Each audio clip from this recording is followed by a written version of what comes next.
eu queria saber a sua opinião sobre hoje no Brasil, quando se fala em tecnologia, o assunto é Twitter, Elon Musk, Starlink. Parece que isso resume... Parece que a tecnologia é o Elon Musk, que ele ou é rede social. Ou é rede social e tal. E a NVIDIA, né? E a NVIDIA. Eu queria pegar, primeiro, a gente viu que a coragem do Elon Musk foi até a Starlink. Quando teve a proibição da Starlink funcionar, ele recuou. Por quê? Qual a importância da Starlink? Qual é o tamanho da Starlink para ele, para o Brasil, para o mercado internacional? Primeiro que em ambientes ou cenários de desenvolvimento econômicos é natural você ter estágios de maturidade. O Brasil tem uma necessidade gigantesca de conectividade. Então, a Starlink ela nos ajuda e nos permite criar essa conectividade. Esse estágio número 1 é um ponto inicial para a construção de dados, construção de entendimento de comportamento, construção de direcionamento de comunicação. Olha o Twitter aí, olha a preocupação.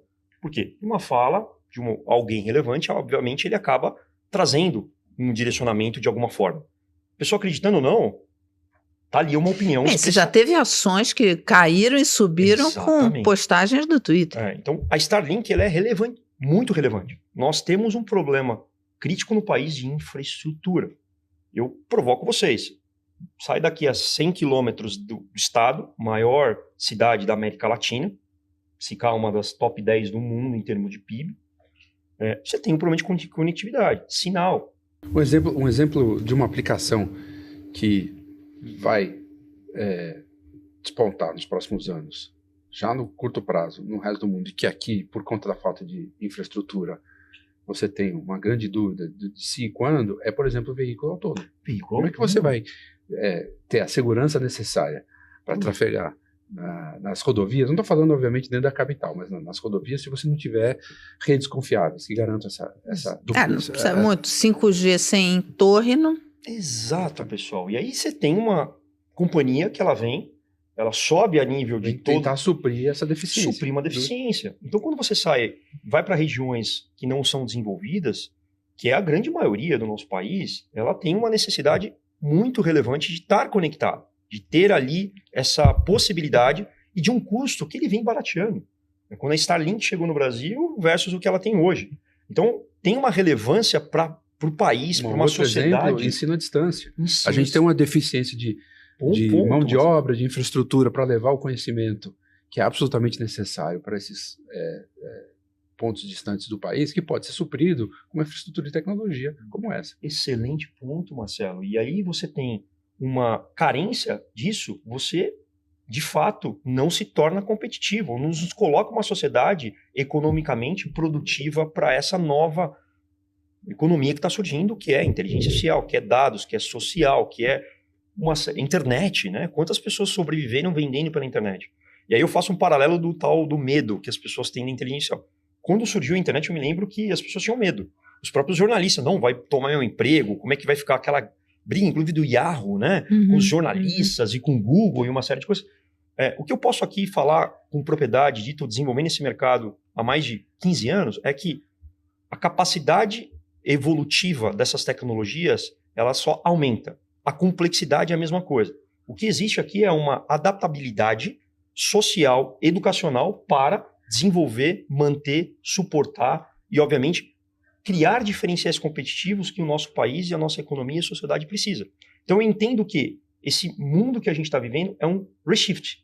De uma certa forma, tem um reset aí. Você falou do medo, né? Você olha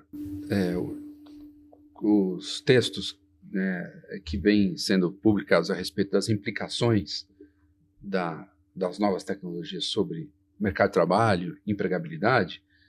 A grande maioria ela é focada nas substituições que isso vai produzir do ponto de vista de funções, profissões, etc.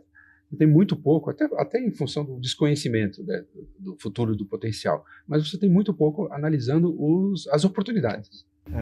E eu bato nesse ponto. Você pode citar o seu exemplo, eu acho por exemplo. Exatamente. Eu acho que, por natureza, eu não conheço nenhum empreendedor que ganhou ou que caminhou bem que não seja positivo.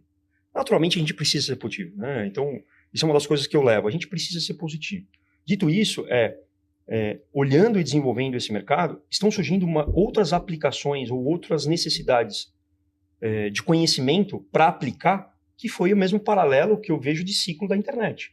O que se gerou de novos criadores de conteúdo, o que se gerou de novas fontes de riqueza. É só você olhar os PIBs dentro de um mundo de tecnologia. Não é por acaso que talvez 5, 6 dos top 10 de mercado americano é de tecnologia. Né? Basta ver os índices, Standard & Poor's, você vai ver. Mara. Então, eu olho o Brasil baseado na nossa cultura, da nossa capacidade cognitiva, de multiculturas, que é o que vai prevalecer na inteligência artificial.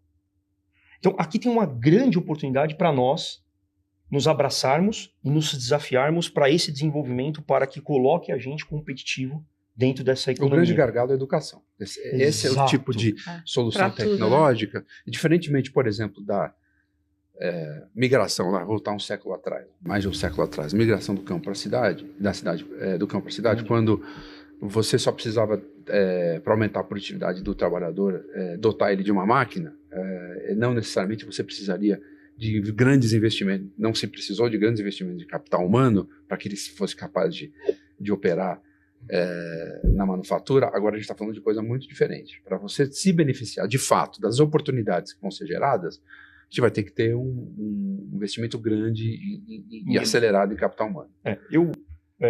Em 2016 eu fundei a ABRE, Associação Brasileira de Inteligência Artificial, que era justamente para alertar os reguladores e a nossa sociedade e principalmente o governo, sobre esse potencial como o Brasil. Eu tenho participado muito da discussão da PL 2338, que é a PL a ACT, né, que a gente fala, que é a PL de projeto de lei da inteligência artificial. Graças a Deus a gente conseguiu ali discutir mais tecnicamente, porque do jeito que se passasse, nós não seríamos competitivos na nossa visão. Uhum. Porque ele vai implicar uma série de necessidades para o pequeno empreendedor ou para o cara que está desenvolvendo que obviamente impossibilita ele de construir ou desenvolver. O que eu bato Por exemplo? Um exemplo se você tiver um modelo que possa impactar ou aferir sobre uma decisão, você tem que auditar ou regular o modelo de inferência do algoritmo. Ou seja, você pega um empreendedor...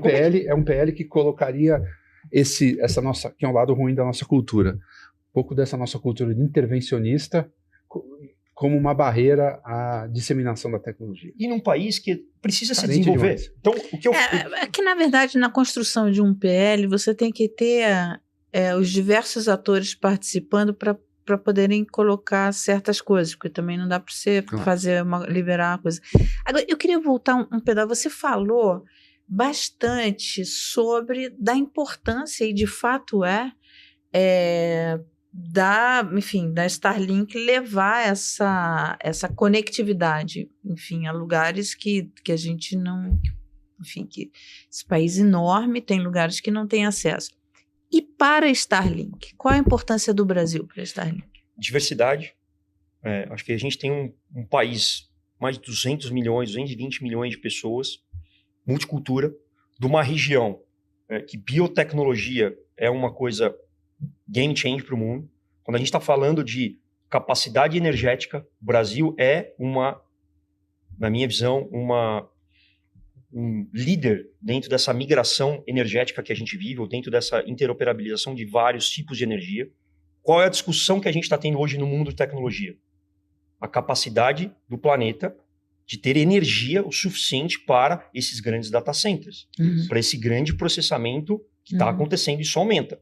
Só para você ter uma ideia, Mara e Marcelo, em mês de julho foi mais criado dado sintético do que meramente dados reais. O que é dado sintético? Quando você faz uma pergunta para o ChatGPT, ele correlaciona uma série de informações para criar aquele novo dado e te trazer na tela. Isso deve ter um uso intensivo de energia, né? Então, acho que aqui tem muita relação conectada, obviamente, de interesses, obviamente de direcionamento, obviamente de entendimento, comportamento. Quer dizer, fora o mercado consumo do Brasil, ele é muito grande, né? O que você está dizendo é, no Twitter ele pode bater o pé com o judiciário, na Starlink a conversa é outra, né? A conversa é outra, porque ela é muito mais... Ele não pode peitar tanto porque é um negócio importante para ele. Muito mais estratégico, sem dúvida nenhuma. Então, o que eu falo ele começa a ter o estágio 1 de uma importância dessa nova economia, que é a conectividade. A conectividade vai trazer acessibilidade para geração de dados, digitalização em cima do dado. Eu não tenho só o dado, eu tenho o metadado, ou eu tenho a semântica das coisas que estão acontecendo. O sintético. O sintético. Então, é algo muito maior. E aí é onde eu venho falando e discutindo nesses grupos, né, de interlocutores, dito IA Brasil, que é uma comunidade ativa de inteligência artificial do país, e a ABRIA, que é a Associação Brasileira de Inteligência Artificial. Né?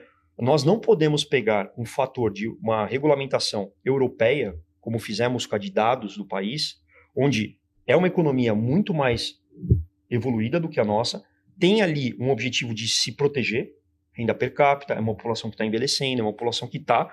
E o Brasil, ao contrário, você não pode pegar uma lei que foi implementada com outros objetivos de multi-regiões e aplicar num país que precisa se desenvolver. Você trava o país. Você inibe as pessoas a quererem buscar ou construir. Então, acho que aqui tem um desafio, que essa é a minha provocação, Mara e Marcelo, dentro da PL, que está em tramitação, em discussão. Nós não podemos se basear como fizemos na GDPR e LGPD. Né? GDPR europeia, de proteção de dados, com a LGPD brasileira. Então, pegar isso e se basear nisso para implementar, eu não sou a favor. Eu acho que a gente tem uma discussão e é importante. Mas daí a importância da participação da sociedade civil, porque ao mesmo tempo que você tem os argumentos, e que são legítimos, né, de virar uma terra sem lei.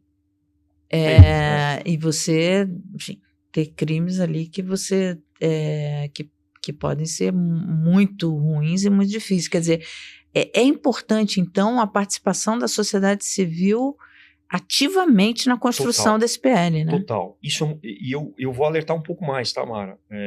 Isso é um fator de soberania de país.